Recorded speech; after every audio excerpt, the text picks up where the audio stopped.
Good morning, students. Today we will discuss in the front end design tool VB.NET. We will discuss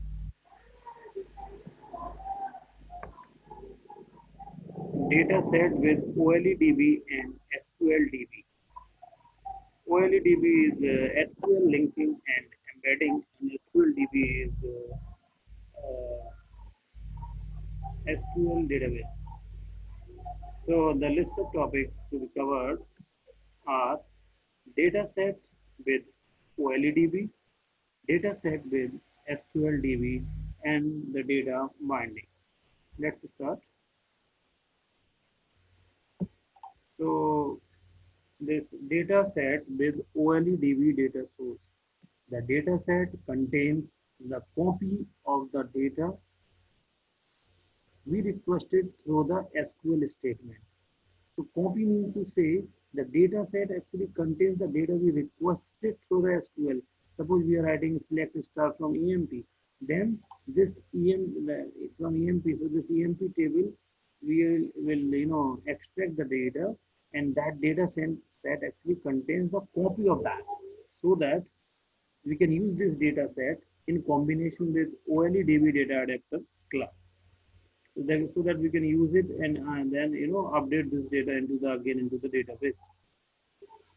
The OLEDB data adapter object allows us to populate data tables in a data set. We can use fill method in the OLEDB data adapter for populating data in a data set. Okay, the data set with OLEDB data source. Let's see this. Okay, let's see this example. In this example, you can see that this is the code. So what is the code? Just see this: imports system.data.oledb. First of all, we will import this statement, then we will make a class. So let's see. This is a public class form1. Now, if this is the button one underscore click, we will make a button, and on the click event of the button we will write the following code. So it will when you are making in the vb.net and you are just selecting button from the toolbox, this code will automatically come, but whatever you are writing within the code, that you will have to see. So private sub button one underscore click by value sender as system dot object by value e as system dot event arguments handles button one dot click. Now dim, we will use this variable connection string is a variable dim connection string as string. So connection string is a variable of type string. Now connection, we will make another variable. It is a variable of type OLEDB connection. Now we will take a OLEDB adapter. This variable OLEDB adapter is an OLEDB data adapter. This now we will take a DS. DS is a variable of type DS as new data set. So now we are making an object of the new data set. Dim SQL as string and dim I as integer. Now connection string is equals to provider equals to Microsoft.z.oledb 4.0 column. In the next line it should be written as data source equals to your MDB file name. Whatever your MDB file is, so that will be data source equals to your MDB file name.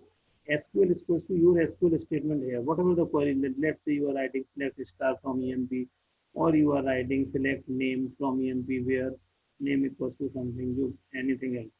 Now connection equals to new OLEDB connection, then connection string. Now then we are using this try catch block. Whatever the code that may throw some error, we are writing that code in the try block, and whatever the error we can catch with the help of the catch statement. So try this connection dot open OLEDB adapter equals to new OLEDB adapter SQL and connection. Now OLEDB adapter dot fill into DS. Now we are passing the argument DS, that is a data set, and OLEDB adapter dot dispose, and now we will close the connection, that is the connection dot close, and we will make perform a loop, that is for I equals to 0 to ds.tables 0 dot rows dot count minus 1 message box equals to ds.tables 0 dot rows I dot item 0, and this is just a single space we are providing, and we are adding with the help of the ampersand ds dot table 0. Table 0 means it is the first table, and row I is for the loop which we are row 0 will be the first row, and item 1 is into the second column. Now for next, this is for next. Now catch ex as exception message was cannot open connection. Now end, we will end the try block, end sub block, and the end class block. And when you will run this call, you will get the data. Okay. Now the data set with SQL Server. So the data set contains the copy of the data we requested through the SQL statement. We can use data set in combination with SQL data adapter class. The SQL data adapter object allows us to populate data tables in a data set. We can use fill method in the SQL data adapter for populating data in a data set. Now, you've seen, this earlier, just see the previous example. In the previous example, what we have taken? In the previous example, we have taken connection equals to new OLEDB connection, and now we are taking the SQL connection. So in this is connection as SQL connection. So again, the same is import systems.data.sql client. Then we are making a class, public class form1. Then we are making a button on the button, the click event of the button. Since this is the by default button 1, its name, we have not changing the name of it. That is why it is written button 1. Now we are taking dim connection string as string, connection as SQL connection. Earlier it was data connection. Now command is SQL command, adapter as new SQL data adapter, DS as new data set. Earlier it was OLEDB, now it is a SQL connection. I as integer and SQL as a string. In the same way, now connection string equals to data source equals to server name, initial catalog equals to database name, user ID equals to username, and password equals to password. You will write down whatever the SQL username and password so that it can take the data from that SQL. Now you will write SQL statement. Let's say select star from EMP. You can write now connection equals to new SQL connection string. Now writing the code in the try block, and in the end we will make this end try and end. So the connection dot open, first of all we will open the connection, and in the last we will close the connection. Connection dot open command equals to new SQL command SQL comma connection. Now adapter dot select command equals to command. Here we will write the command. Okay. You have seen in this command as SQL command. Okay. So and this SQL equals to your SQL query. So here the command equals to new SQL command SQL whatever the SQL query comma connection, this connection. So now adapter dot select command equals to command adapter dot fill ds adapter dot now dispose command dot dispose. You are disposing adapter, you command end connection dot close. Whatever the connection you have opened, you are just closing that connection. Now you are we are opening a loop for next loop for I equals to 0 to ds dot table 0 dot row dot count minus 1, and since it is start from 0, so it will maximum minus 1, it will loop will go to that MSG box. So ds dot table 0 rows I item 0 and ds dot table 0 rows I in item 1. In the first message box it will display 0 any table in the first table, first row and first item, and in this again it will first table, first row, and the second item it will display. Now catch as exception, catch ex as exception message box cannot open it, cannot open connection, and okay, and then we will end try end 7 end class. Now we will start this data binding. Data binding is a powerful feature provided by the .NET framework that enables visual elements in a client to connect to a data source, such as data sets, data views, and arrays, etc. Some of the visual elements in the client can be text box, data grid. So it is the visual elements mean to say text box you are able to see, data grid you are able to see, and some of the visual elements in the client which you can see. A two-way connection is established such that any changes made to the data source are reflected immediately in the visual element and vice versa. Let's see pictorially. This is above is a graphical description of the concept of the data binding. So let's see this. What you are seeing? You are seeing a data source one is there.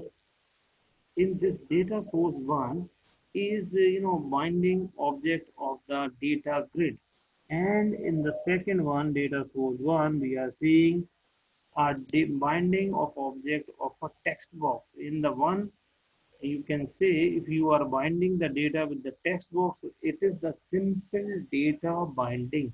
And when we are binding the data with the help of the data grid, this is called the complex data binding. So in this way, the data binding is happening.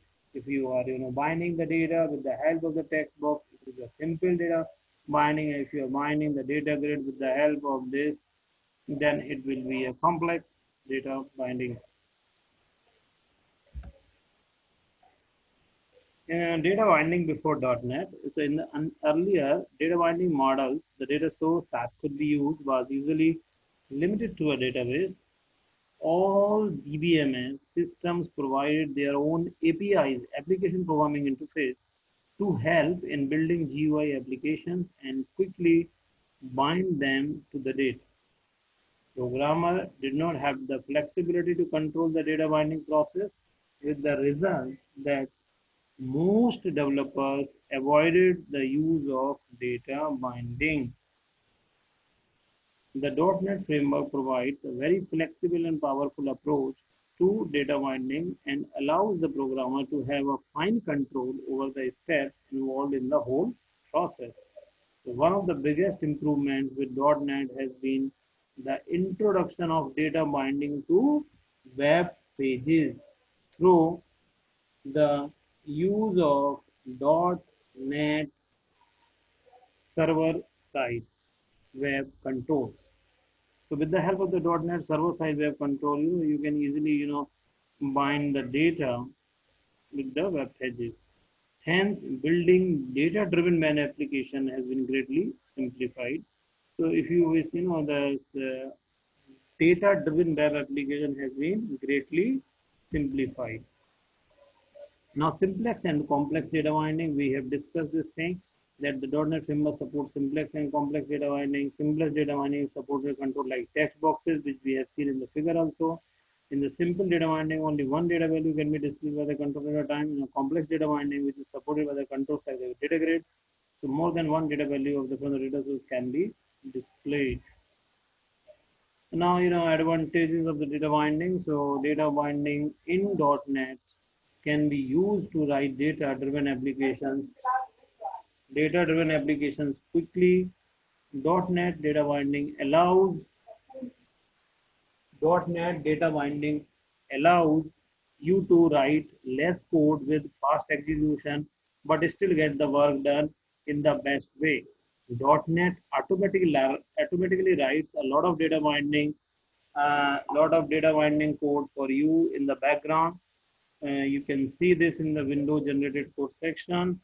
The developers does not have to spend time writing code for basic data binding, but it still has the flexibility of modifying any code that he would like to. We get the benefits of bound as well as unbound approach, control over the data mining process by using events. Now, what are the disadvantages of the data binding? So the disadvantage, more optimized code can be written by using the unbound or traditional methods. Complete flexibility can only be achieved by using the unbound approach. So here we will stop. This is all about, thing, and this is the reference. Now in the next topic we will discuss about crystal report. So thank you, and thank you, students.